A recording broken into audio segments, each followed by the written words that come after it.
So my name is Jennifer Dootson. I am currently a HR business partner. I work in Manchester and I'm on the MSc part-time Human Resource Management course. And the organisation I work for is an American organisation with a UK kind of sister company. So I spend a lot of my time on the phone to the US. More recently, I do a lot of coaching. So I'm now a Gallup certified coach and I do 40% of my time as coaching. I rolled out coaching in November and I do specialised coaching. It's strengths-based coaching. So we use an assessment tool called StrengthsFinder and it's basically coaching around positive psychology. So we look at the things that you are naturally inclined to excel at. And I rolled out in November and I think we've just hit 50% of the organisation. We aren't a huge organisation, so it's kind of mid-30s, but I coach from entry level to VPs, from people in sales to people in IT to people in finance. It's across the entire organisation. I obviously do normal things like dealing with pensions, policies. A normal day could consist of some admin things. So I'm not above having to send out gift cards for anniversaries and things like that. I'm currently in the process of creating a new performance management system. So I'll probably get into that and spend like a large chunk of that. Then my afternoons are always meetings. So lots of coaching meetings, but also strategy meetings, recruitment meetings. That's kind of my typical day. And it can go all the way through to, because I'm a lot on US time a lot, it can go all the way through to like 10:30 at night. My undergrad was in human resource management.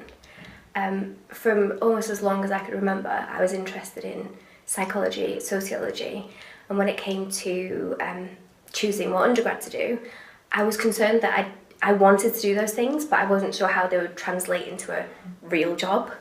So I kind of looked around and HR had elements of those things. So I did it as my undergrad, did a bit of HR, moved into teaching, then came back into HR after teaching. And just, I love to learn. So for me, I was like, let's do an MSc, do it in HR, it's what I love. And within my organisation, a lot of people have masters. So to be considered at the same level, I thought if I do a master's, then they're at least going to be like, oh, you can do a master's in human resource management. And you say, yes, and my specialism's in such and such a thing. And they go, oh, okay. I think it gives you a bit more credibility, particularly because so many people have undergraduate degrees nowadays. You need something that sets you apart. Take the time.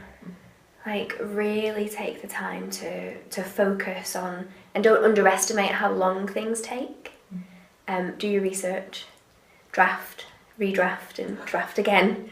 But also listen to feedback, I think. When I started to, because I don't think in the very beginning I listened to feedback that well, but then when I started to listen to feedback and realised that it was constructive, that's when my grades started to improve.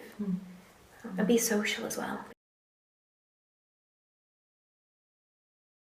It has helped. There are definitely some things that I learnt directly in the classroom that I then went and applied. After those consulting lectures that we had, I actually created almost like a proposal, an internal proposal, as though I was a consultant coming in. To kind of make things better and give rationale on those things. I think the networking as well. So just being on a course with like-minded people, having access to lecturers to run ideas by them, that side of things has really helped.